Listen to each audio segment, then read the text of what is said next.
Današnja emisija, moji dragi gledatelji, ću vam govoriti kako se zaustavlja starenje prirodnim putem. Što znači zaustavljanje starenja? Znači da ćete si produžiti svoj životni vijek, vidljivo ćete izgledati puno mlađi ako budete slušali moje današnje savjete. U današnjoj emisiji ćete saznati koji su najvažniji vitamini, koji su najvažniji minerali. Saznaćete koji su daleko najbolji dodaci prehrane na svijetu koji zaustavljaju starenje. Čak ću vam reći koje biljke su najbolje po pitanju zaustavljanja starenja i vidljivih znakova bora.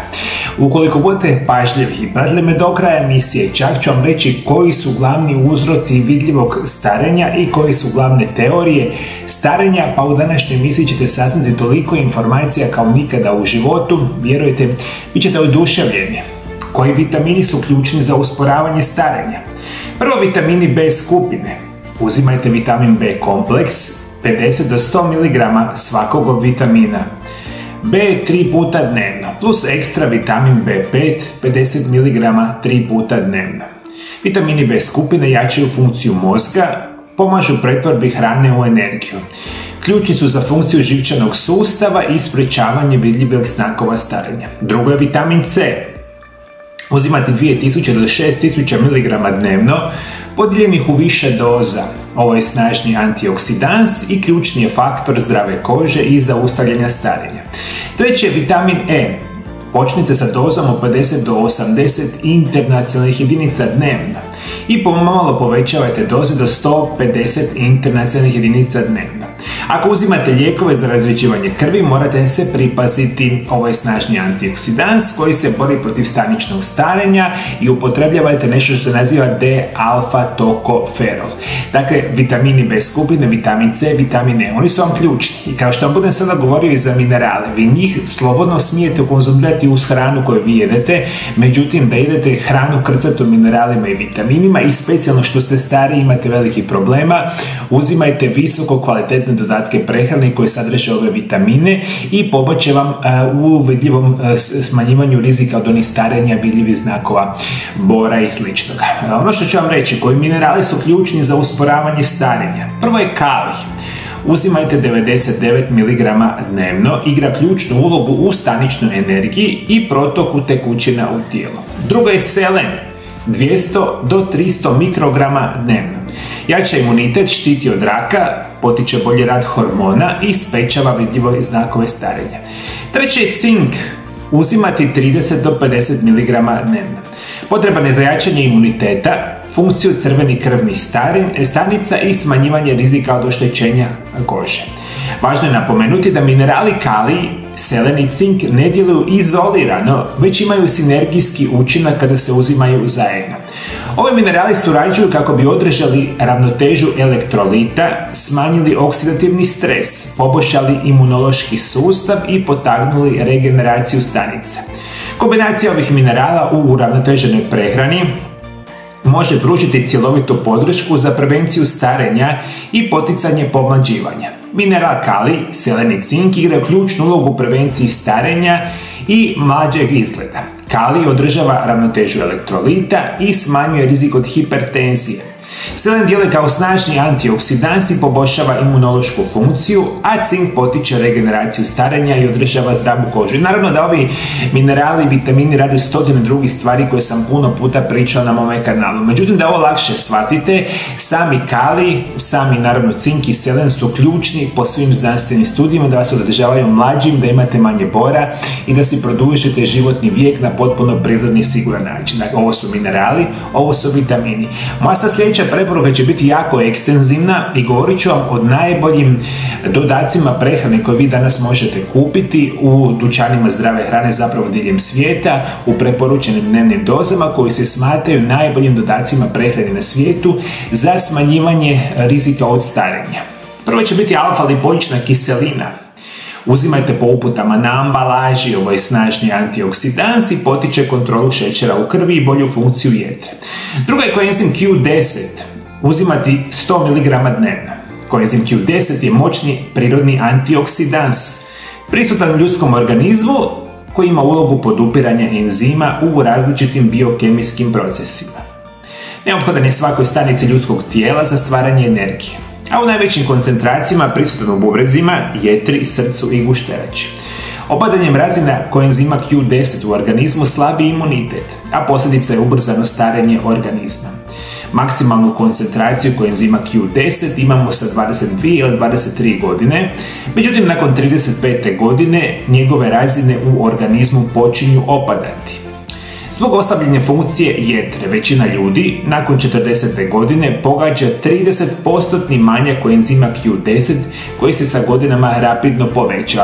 Koenzim Q10 je jedan od onih izvanredno bitnih nutrijenata koje mi u našem tijelu imamo, samo što starimo imamo ga sve manje i manje. On ima stotine dokazanih zdravstvenih blagodati, a jedan od njih je poticanje starenja ako ga nemate ili ćete izgledati puno mlađe. Zato ću vam preporučiti uzimajte koenzim Q10. I moji dragi gledatelji, svi koji me danas pratite, vjerojatno možda ni ne znate. Ja vam zadnjih 20 godina, evo danas radim sa pacijentima iz preko 200 zemalja svijeta. I evo vam danas savjetujem i konzultiram pacijente, rekao sam iz cijeloga svijeta, sa specijalnim programima prirodnih liječenja. I vi ukoliko želite da vas ja konzultiram i savjetujem, nazovite moj Mario Lab centar na brojeve telefona +385 98 91 79 200. To možete napraviti Viberom ili Whatsappom ili e-mailom. Kontaktirajte moju ordinaciju i ja ću vam pomoći prirodno liječiti bilo koju bolest zapravo koju vi imate. Vi ste možda jedna od osoba koji želite sa mojim programima izgledati vidljivo mlađe, to vidite kako možemo napraviti. U ordinaciju ne morate dolaziti jer mi radimo konzultacije i savjetovanje i program vam šaljemo direktno na vašu e-mail adresu. Radim sam i na hrvatskom, na engleskom jeziku, zovite ordinaciju da vam ja osobno pomognem izliječiti bilo koju vašu bolest ili prevenirati na najbolji prirodan način. Treći dodatak prehrani se naziva DMG ili dimetilglicin. Uzimati po uputama na ambalaži. Dimetilglicin je aminokiselina sa prilično uzbudljivom poviješću. Njegova upotreba u zdravlju i održavanju seže u 60. godine prošlog stoljeća, gdje su istraživači u Sovjetskom savezu pronašli supstancu koju su nazvali kalcijev pangamat. Utvrđeno je da je ova tvar vrlo korisna za ljudsko tijelo, a vrijeme i istraživanja doveli su do zaključka da je to aktivna tvar nazvana vitamin B15, zapravo dimetilglicin. Pokazalo se da je to hranjiva tvar koja ima nevjerojatno vrijednu funkciju za energiju, zdravu neurološku funkciju, sportske performanse, zdravlje jetre i još mnogo toga. Pangamska kiselina aktivno sudjeluje u metabolizmu masti i proteina. Ovaj vitamin je ključan u sintezu tvari koji utječu na performanse ljudskih organa. Djeluje kao redukcijski agent, nagon aktivnog opterećenja tijela i produžuje životni vijek stanice, što je jako bitno za reći. Dakle, postoji nekakva dodatak prehrani, neka se zvao vitamin B15, što veliki broj vas nikada u životu nije čuo i danas ga kupite super jednostavno u blagčanjima zdrave hrane. Jedan od onih moćnih prirodnih načina smanjivanja vidljivih znakova starenja, produživanja života. Vjerujte da reći, ovo je fenomenalno. Dalje ću vam preporučiti nešto što se naziva IP6 ili inositol heksafosfat. Uzimati po uputama na ambalaži. Inositol heksafosfat ili IP6 poznatiji je kao fitinska kiselina ili fitat, oblik soli. Prirodni je spoj, izvor je fosfata u mnogim biljkama i obiluje hranom kao što su žitarice i mahunarke. IP6 ili inositol heksafosfat je tvar slična vitaminu. Nalazi se kod ljudi, životinja i mnogih biljaka, osobito žitarica, orašastih plodova i mahunarki. Također se može izraditi u laboratoriju. IP6 može pomoći u liječenju i prevenciji raka, usporavanjem proizvodnje stanica raka. Također se može vezati na određene minerale, smanjujući rizik od raka debeloga crijeva. IP6 je također antioksidans. IP6 je ugljikohidrat koji se prirodno nalazi u mnogim biljakama i stanicama i obavlja važne glasničke uloge i utječe na brojne stanične procese, nevjerojatan prirodni način produživanja životnog vijeka, smanjivanje rizika od vidljivih znakova starenja. Opet kažem, kupite kao formu dodataka prehrani bilo gdje u svijetu, ako ga želite isprobati. Ovo je jedan dokazani prirodnih načina sprečavanja vidljivih znakova starenja. Idemo dalje, moji dragi gledatelji. Sljedeći vam je glutation. Uzimati 500 mg dnevno na prazan stomak. Otkriven je 1888. godine, a glutation je molekula tripeptida prirodno prisutna u biljkama, životinjskim stanicama i gljivicama. Uz SOD to je najmoćniji antioksidans našega tijela. Osim toga, neophodan je za određene metaboličke i biokemijske reakcije. na primjer za sintezu i popravak DNA, sintezu proteina i prostaglandina, transport aminokiselina i aktivaciju enzima. Dakle, glutation i još jedan izvanredan način prirodnog smanjivanja vidljivih znakova starenja. Rekao sam, sve možete kupiti u dućanima zdrave hrane putem interneta, samo mora biti visoko kvalitetni dodaci prehrane. Znate šta vam još značajno pomaže u smanjivanju rizika od nastanka vidljivih znakova starenja? Biti će jedna specijalna vrsta dodatka prehrane koji se naziva piknogenol. O njemu sam puno puta pričao na mome kanalu, ali jedan od onih razloga zašto ga možete koristiti će biti upravo smanjivanje vidljivih znakova starenja, smanjivanje rizika od bora i puno toga. Dakle, piknogenol vam je fenomenalan. Još jedan dodatak prehrani koji danas uzimate radi drugih perspektiva, a ne znate da je izvanredan za vidljivo smanjivanje samih znakova starenja, biti će melatonin. U suštini melatonin je onaj hormon koji vi uzimate radi spavanja, međutim živimo u vremenima kada ljudi enormno imaju nesanicu, što imate višu nesanicu i gledat ćete puno starije. Specijalno kada pređete 40-50 godina života. Međutim, on je snažni antioksidans, djeluje protiv starenja. U normali se uzima 1 do 6 mg dnevno, najčešće ga se uzima 2 sata prije spavanja. Kao i uvijek, potražite visoko kvalitetne dodatke prehrani i uvijek da vam ne govorim. Ako već ne trebate moje usluge da vam ja objasnim kako se dodaci prehrani uzimaju, u najmanju ruku morate vi sami sebi pronaći određenu medicinskog stručnjaka koji će to znati. Ovo su sve moje preporuke koje možete kupiti javno, međutim puno puta te situacije ne smijete raditi, specijalno ako ste teški kronični bolesnici, pijete veliko količine lijekova, za Boga miloga obratite se vašim liječnicima pa vam neka nešto vam objasni. Moja daljnja preporuka će biti resveratrol. Uzimati po uputama na ambalaži. Resveratrol spada među najjače antioksidanse koji pomažu zaštititi naše tijelo od djelovanja slobodnih radikala. Većinom se dobiva iz crvenog grožđa, a posjeduje iznimno blagotvorno djelovanje na zdravlje srca i krvnih žila, te općenito cijelog organizma. Resveratrol po sastavu je polifenol, čak se i naziva eliksirom mladosti, zbog dobrobiti koje pruža starijim osobama. Iako je najpoznatiji izvor grožđe te određene sorte crvenog vina, resveratrol se također nalazi u bobičastom voću, maline, borovnice ili kupine i kikirikiju, no u znatno manjim količinama. Biljke koje proizvode resveratrol i druge vrste antioksidansa zapravo to čine kao zaštitni mehanizam i odgovor na opasnosti koji ih okružuje. Da se vjeruje da resveratrol je jedan od najmoćnijih polifenola i najjači zaštitnik od simptoma povezanih sa starenjem i oštećenjem slobodnih radikala. Veliki broj vas me pita, ajde da vam kažem, moji dragi gledatelji, možda ovo nisam puno puta objašnjavao na mome kanalu. Ja vam sigurno 10 godina preventivno svaki dan nekoliko dodataka prehrani prirodnih uzimam. Dakle, sigurno 10 godina. Jedan dodatak prehrani koji ja vam obožavam uzimati mi je upravo piknogenol. Resveratrol, piknogenol uzimamo tu i tamo, resveratrol puno više, jer je nevjerojatan način podržavanja mladolikog izgleda, jedan je od onih razloga zašto ćete biti mlađi ili ćete izgledati mlađi, puno ostaloga. Dakle, ja osobno preventivno uzimam, zato bi vam svima preporučio sve ove stvari, dakle nećete uzimati sve, ali izaberete možda neki, uzimajte preventivno. Ovo su načini prirodnog liječenja praktično bez jednog nuspojave i uvijek je najbolje prirodne lijekove i zdrav način života uzima preventivno, pa da ne dobijete niti jednu bolest. Kada dođe već bolest, onda je puno veći problem, ali onda se borimo opet sa svojim mehanizmima. Ono što vam još želim reći, koje biljke usporavaju starenje? Najbolje biljke za usporavanje starenja su astragalus, ginseng, čičak, maslačak, češnjak i ginkgo biloba. Zeleni čaj, noni kava, valerijana, korijen sladića, gospina trava, sabal, palma, divlji jam, to su sve mnoge moćne biljke, mislim njih biljaka ima naravno puno, nećete pogriješiti ako ih uzimate kao dodaci prehrani, čajevi, napici i sl. Moji dragi gledatelji, ovo sad što vam sada pričam, to mi je dio moje 4. knjige koju trenutačno pišem, koja će biti sljedeće godine izdana i nazivat će se Enciklopedija prirodnih lijekova. Napravit ću jednu ogromnu knjigu o svim prirodnim načinima kako ja liječim moje pacijente, kako izučavam svih ovih godina, vidit će u jednoj knjizi, to će biti izvanredno. Međutim, ono što vam želim reći, dakle, starenje kao takvog je normalan proces, međutim, ljudi koji izgledaju značajnije starije, postoje određeni razlozi zašto je to tako. I sada u ovom drugom dijelu emisije ću vam želim govoriti koji su teorije starenja i zašto ljudi stare, pa ako želite, ostanite sa mnom da saznate još više informacija ovoga tipa. Zašto starimo? Postoji nekoliko znanstvenih teorija, a ovo su neke. Teorija genetike.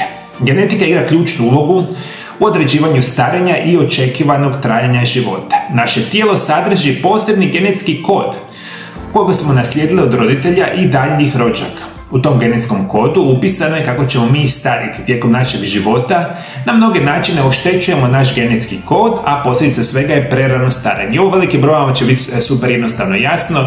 U određenom genetskom kodu ćete živjeti možda starije, zapravo živjet ćete dulje ili kraće, međutim vi možete taj genetski kod uništiti sa, reći vam kasnije, kojim situacijama. Dakle, to je prva teorija. Dakle, teorija genetike će vam produžiti ili smanjiti život. Druga teorija je neuroendokrina teorija. Smanjenje proizvodnje hormona tijekom starenja igra ključnu ulogu u mnogim staračkim bolestima. U našem mozgu postoji žlijezda koja se naziva hipofiza, koja zajedno sa dijelom mozga koji se naziva hipotalamus regulira funkciju hormona.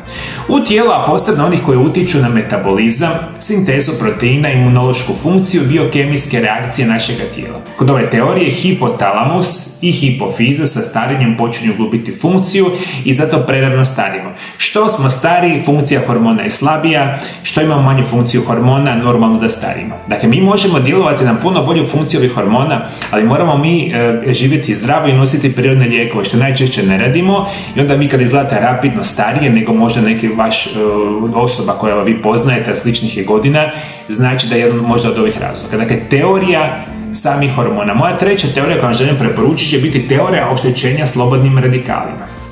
Oksidativni stres uzrokovan slobodnim radikalima može pridonijeti starenju i razvoju bolesti, uključujući kardiovaskularne bolesti, neurodegenerativne bolesti i karcinom.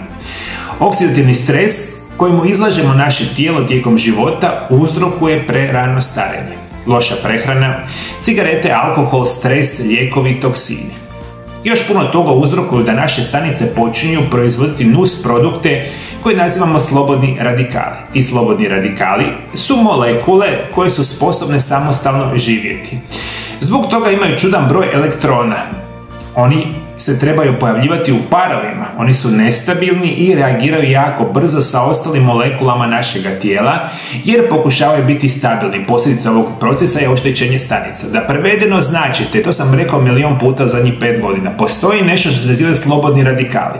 To su molekule u našem tijelu, što vi njih više imate, to ste bolesni, to ste stariji. Vi te molekule, te slobodne radikale, dakle, stvarate u vašem tijelu rapidno lošom prehranom, pušenjem, alkoholom, enormnim gutanjem silne količine lijekova. To što vam vaši doktori nikad u životu neće reći jer ne znaju da se ovo događa. Lijekovi, specijalno uzimanje enormne količine lijekova, proizvodi velike količine tih čudnovatih slobodnih radikala. I oni jednostavno su u našem tijelu kolaju, što je više imate, više ste bolesni, više ste stariji. I to je sigurno zašto izgledate puno stariji nego neka druga osoba. Ako pušite, više slobodnih radikala. Ako pijete alkohol, često više slobodnih radikala. Ako pijete lijekove, ako uzimate smeće od hrane svaki dan, normalno da se ti slobodni radikali proizvode u vašem tijelu i uništavaju vašu mladost. Dalje se naziva cross-linking teorija ili glikacija. Tijekom normalne funkcije metabolizma šećeri kao što su glukoza i fruktoza i reaktivne molekule koji se nazivaju aldehidi i ketoni mogu se pričvrstiti na slobodne aminokiseline na proteinima. Ovaj proces se naziva glikacija. Sada se događa da se šećeri povezani sa proteinima, ovi šećeri mogu reagirati cross-link s drugim proteinima i tako nastaje novi spoj. Ovaj proces oštećuje proteine i oštećenje proteina uzrokuje prerano stanjete. Slušajte me, moji dragi gledatelji, možda vam neće biti jasno cross-linking teorija, ali će vam biti sigurno jasno zašto, moji dragi gledatelji, rapidno starite. To će biti i značajno loš imunitet. To je valjda svakome jasno. Ako imate loš imunitet, sigurno ćete vidljivo stariti, puno više nego neka druga osoba.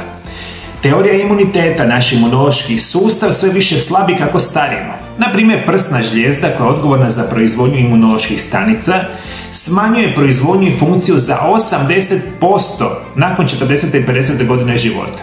Što smo stariji, naše tijelo manje proizvodi antitijela, makrofaga, prirodnih stanica ubojica koji se bore protiv infekcija, upala, a posljedica svega je prerano starenje. Što starimo, ja sam sad recimo uskoro za pola godine 48 godina i na sve moguće načine gledam kako da održavam normalnu funkciju svoga imuniteta. Jer što smo stariji, mi kada i pokušamo živjeti zdravo, naš imunitet sigurno ide slabiji. Zato nam treba pomoći prirodnih lijekova i saznanja kako to ide. Dakle, što je vama loši imunitet, sigurno ćete vidljive stariti i to će se sigurno pokazati kasnije. I teorija telomera. Sve stanice u tijelu su redovito podijeljene tijekom jednog životnog vijeka. Svaka stanica se može određeni broj puta podijeliti. Prosječna stanica podijeli se oko 50 puta prije nego prestane i odumire. Ovaj mehanizam je pod utjecajem telomera. On izgleda kao strukture nalik kapi koji se nalaze na vrhovima naših kromosoma. Svaki put kada stanica se podijeli, telomere se smanjuju, to možda isto tako nećete baš pretjerano shvatiti, a znate da imaju puno tih teorija. Ono što ćete sigurno shvatiti, loš način života, loša prehrana, loši lijekovi, pušenje, alkohol, cigarete, prekomjerna tjelesna težina, nenormalno gledanje televizija, uništavanje svog zdravlja sa svim što danas radimo, uzrokuje prerano starenje.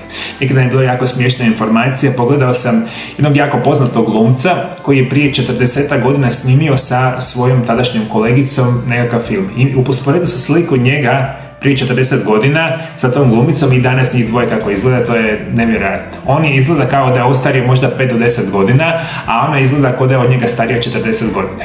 A zapravo su isti godina. Što znači, taj glumac dotični živio super zdravo se ponašao, druga osoba nije i onda smo tu gdje jesmo. Prevedeno znači da išta u životu napravite kako trebate učiti. Učiti možete iz mojih knjiga, učenje o zdravom načinu života, prirodnim lijekovima i liječenju bolesti na prirodan način možete dobiti od mene osobno u mojim savjetima. U najvećem broju slučajeva to nećete napraviti. A onda tražite pomoć gdje znate, ovo su moji dobronamjerni savjeti. Ukoliko ste naravno dobili nekakvu korist od ovog današnjeg video zapisa, možda bi bilo dobro da podijelite sa nekim drugom, to bi bilo dobro, eto, da dajete nekakvu podršku mom kanalu, jer ovih 5 godina i 5000 video zapisa su vama svima potpunosti besplatno. Ono što mene osobno, nažalost, jako mi je teško u zadnje vrijeme, zadnju godinu dana se rapidno brišu video zapisi sa mog kanala.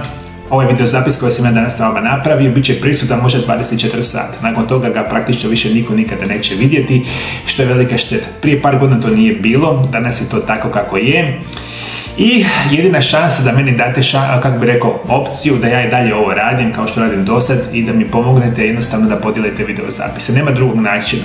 Što naravno isto tako nećete to napraviti, pa idemo dalje moji dragi gledatelji do sutrašnje emisije, do sutrašnjeg novog video zapisa. Što da vam kažem, imate još puno informacija na mom video kanalu upravo o starenju, neke od njih imate ovdje, puno puta sam pričao o tome, moji dragi gledatelji. Hvala lijepo što me pratite me i dalje do druge emisije.